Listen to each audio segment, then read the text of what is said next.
Bonjour, je suis Viviane Nana, conseillère conjugale et coach de vie. Aujourd'hui, nous allons parler de quelques signes qui permettent d'identifier une personne blessée. Comme le disait Carl Gustav Jung, tant qu'on ne rendra pas l'inconscient conscient, il dirigera notre vie et on l'appellera destin.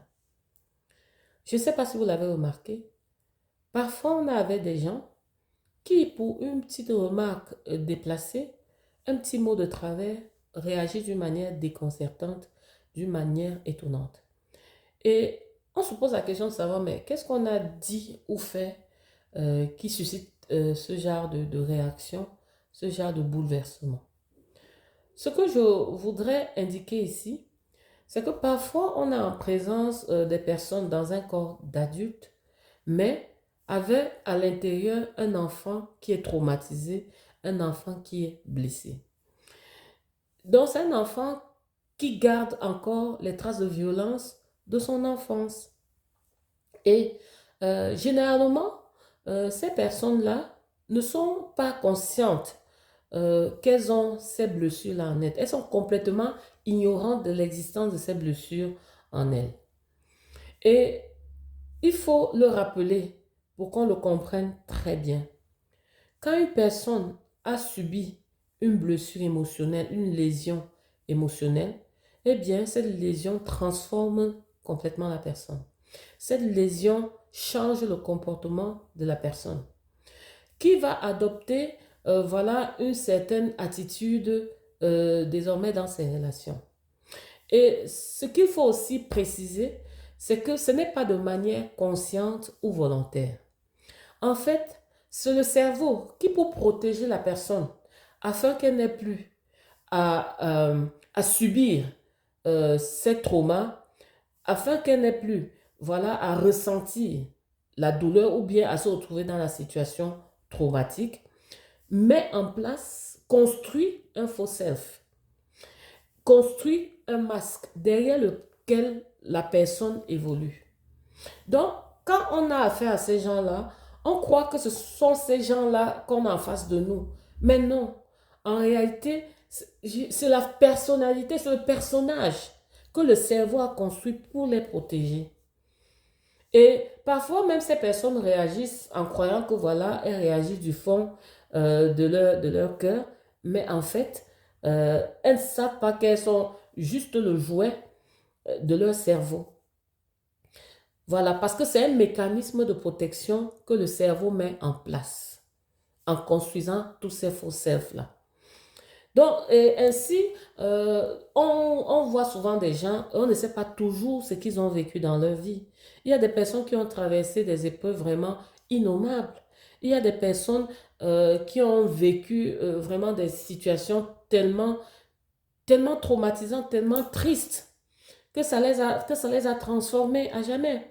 Mais je veux dire à jamais, c'est une façon de parler parce que ce n'est pas une fatalité non plus.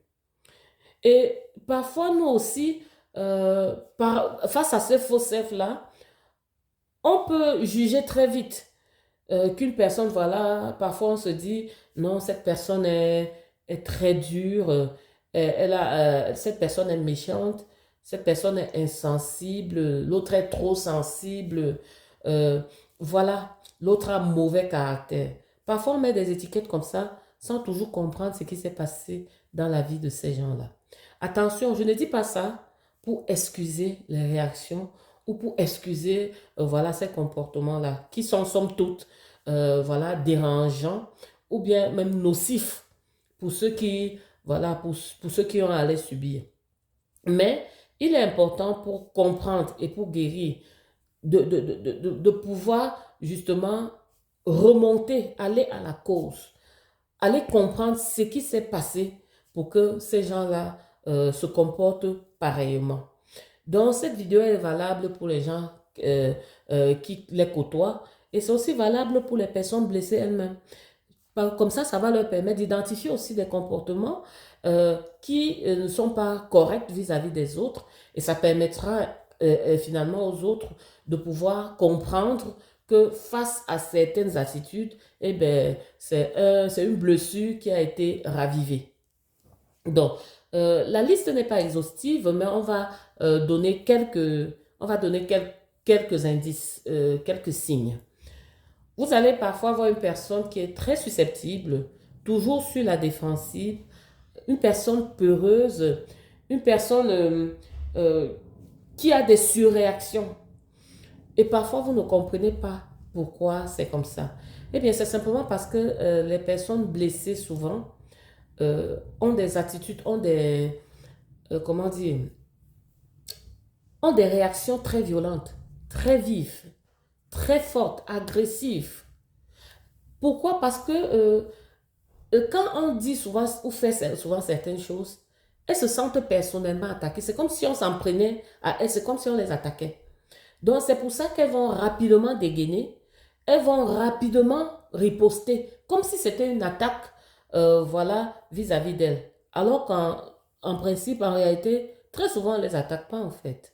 Mais c'est le ressenti qu'ils ont, qu'ils sont attaqués. Et comme ils ont peur, et comme voilà, ils sont toujours sur le qui-vive, sur le pied de guerre, eh bien, ils sont convaincus dans leur tête que ce que la personne a dit ou fait, c'était pour les attaquer personnellement, c'était pour leur faire mal. Et c'est pour ça que directement, voilà, ils réagissent. Une chose qu'on peut aussi observer sur cette personne blessée, c'est que ce sont des personnes qui n'ont pas confiance en elles et qui ne savent pas et qui ne font pas confiance aux autres. Parce que déjà, il faut comprendre que tout vient de soi. Donc, euh, elles n'ont pas confiance en elles. Pourquoi? Parce qu'une personne qui a confiance en elle n'a pas peur d'être dans une certaine relation. Elle sait que même si ça ne marche pas, même si on la blesse, elle a des ressources pour s'en sortir. Elle a des ressources pour se relever de cette épreuve-là. Donc, c'est pour ça qu'elles n'ont pas confiance en elles, parce que justement, cette épreuve, la blessure les a tellement brisées que ça les a changées. Et ensuite, maintenant, elles n'ont pas confiance aux autres, parce que ce sont des, comme elles doutent de tout, ce sont des personnes qui doutent de tout et qui ont une seule, elles ont une seule préoccupation, c'est se protéger. Et c'est pour ça qu'on a souvent l'impression que, voilà, ils ont construit un mur autour de leur âme. Justement, ces personnes-là sont calfeutrées derrière ce mur-là parce qu'elles ne veulent plus qu'on les affecte, elles ne veulent plus qu'on les atteigne. Parce que pour elles, toute exposition émotionnelle est potentiellement dangereuse. Pour ces personnes-là, l'enfer, c'est les autres, voilà, pour le dire. L'enfer, c'est les autres sont dangereux pour nous, donc on doit se protéger des autres. Et ce qui est dommage dans cette situation, c'est que finalement, elles mettent tout le monde dans le même panier. Parce qu'effectivement, il y a des personnes qui sont vraiment là pour les aimer, pour leur faire du bien, mais en raison de pratiquement leur psychose, en raison de leur désir de se protéger, voilà, elles n'arrivent plus à se connecter à ces personnes-là. Et ici, c'est lieu de savoir aussi que euh, elles ne se connectent pas parce que le cœur ne peut plus l'aimer, non, mais le cœur ne se sent plus en sécurité, suffisamment en sécurité en tout cas, pour s'ouvrir à l'autre, pour aimer l'autre de manière authentique, de manière entière. Parce que ce qu'il faut aussi noter, c'est que ce sont des personnes qui créent beaucoup de relations superficielles. Parce qu'elles, justement, elles n'arrivent pas à avoir des connexions authentiques, profondes avec les autres. Une autre chose qu'il faut comprendre chez ces personnes, ce sont des personnes, voilà, euh, qui soit elles s'excusent trop, voilà, pour laisser, pour éviter des problèmes, soit pour elles, toute remise en question, voilà, c'est carrément catastrophique, quoi. Pour ces personnes-là, quand elles passent ces deux extrêmes en réalité. Donc, soit elles vont trop s'excuser, soit elles ne vont pas s'excuser du tout. Et à ce moment-là, leur demander de s'excuser quand ils ont mal fait quelque chose, ou bien de demander pardon, c'est comme si on leur demandait de se couper un bras, quoi. Et malheureusement, on ne peut pas s'améliorer, on ne peut pas évoluer si on ne reconnaît pas ce qu'on a mal fait, si on n'arrive pas à corriger ce qui a été mal fait dans notre comportement. Autre chose encore, c'est que ce sont des personnes qui aiment tout contrôler. Et elles sont dans une certaine dualité extrême aussi. Soit elles se soumettent complètement, donc elles s'écrasent complètement, soit elles dominent. Pourquoi? Parce que dans leur tête, elles ont vécu comme dans la jungle. Donc, c'était le rapport de domination ou de soumission, carrément. Donc, vous allez voir certains qui vont complètement se coucher, d'autres qui vont, voilà, essayer de dominer pour ne pas céder, pour qu'on ne leur marche plus dessus, pour qu'on ne les écrase plus. Une autre chose encore, c'est que ce sont des gens qui s'auto-sabotent beaucoup, qui auto-sabotent beaucoup leurs relations. Et comme je l'ai dit, tout ça, c'est de manière inconsciente. Hein. Elles ne le savent pas, en fait. Pourquoi? Parce que ce sont des personnes qui estiment qu'on ne peut pas les aimer. Elles ne méritent pas l'amour. Ce qui fait que face à une relation qui les rend heureux, face au bonheur, ce sont des personnes qui vont douter. Ce sont des personnes qui vont donc essayer de se protéger contre ce bonheur-là. Et voilà, le langage intérieur qui va commencer à se tenir en eux, c'est simplement que soit là, c'est très beau pour être vrai, ou c'est trop bien pour durer. Et comme elles commencent à réagir, à penser de la sorte, sans le savoir et sans même le vouloir, elles vont adopter des attitudes, des comportements qui vont détruire la relation, qui vont éloigner l'autre d'elle. Et pourquoi? Parce qu'à la fin, elles veulent être confortées dans leur idée. Parce que quand la relation va se détruire, qu'est-ce qu'elles vont penser? Ah, j'avais bien raison. Il fallait justement pas que que je m'attache. Parce que là, comme je l'avais dit, je l'avais pensé, c'était trop beau pour durer. Or, sans se rendre compte qu'en réalité, ce sont elles qui sont à l'origine, du naufrage de leur relation. Un autre signe encore qui permet de les identifier, c'est que ce sont des personnes qui minimisent la douleur. Pourquoi? Parce que elles vont se dire, oui, ce n'était pas grand-chose, j'ai pu survivre, ça s'est bien passé quand même, et voilà. Elles ne vont pas vraiment prendre la juste mesure de ce qui leur est arrivé. Et du coup, comme elles vont minimiser, elles vont passer dessus en se disant que c'était pas grand-chose. Pourtant, c'est une chose qui a été suffisamment importante pour les transformer. Aussi, parfois, elles ont un conflit de loyauté avec les parents. Parfois, les personnes, ces parents-là, qui leur ont fait du mal sans le savoir, hein.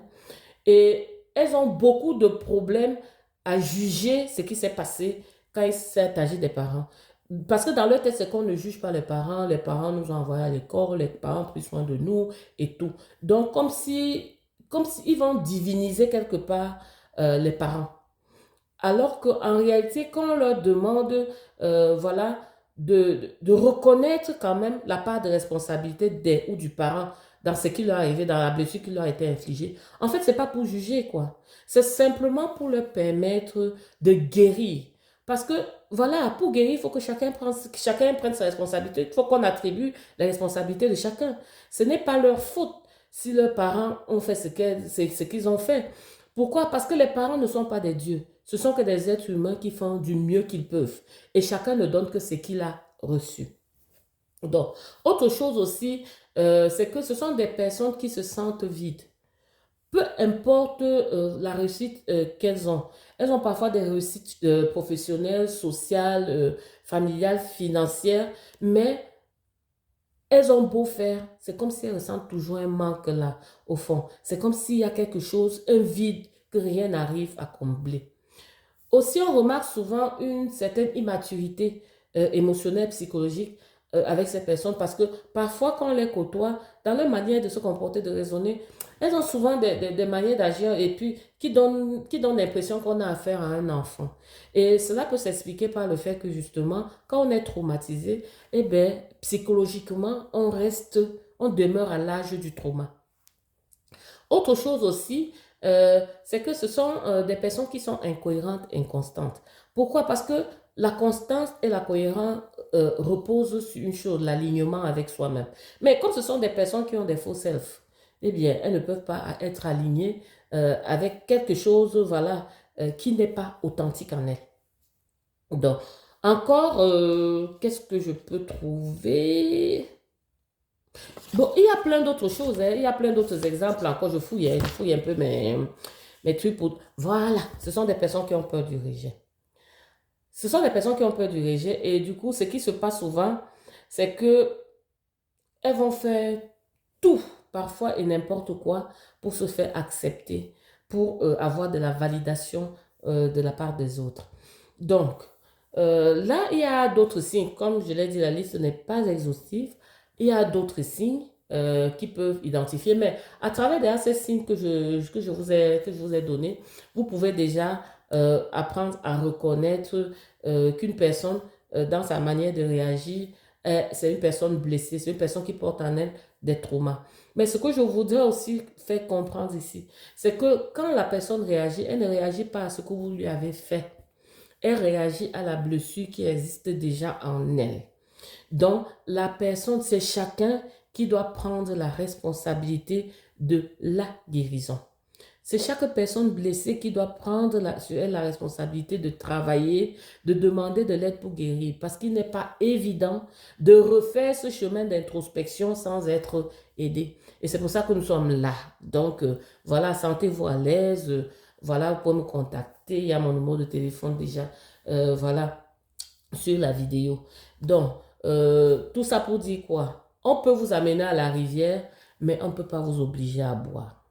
À très bientôt pour une autre capsule.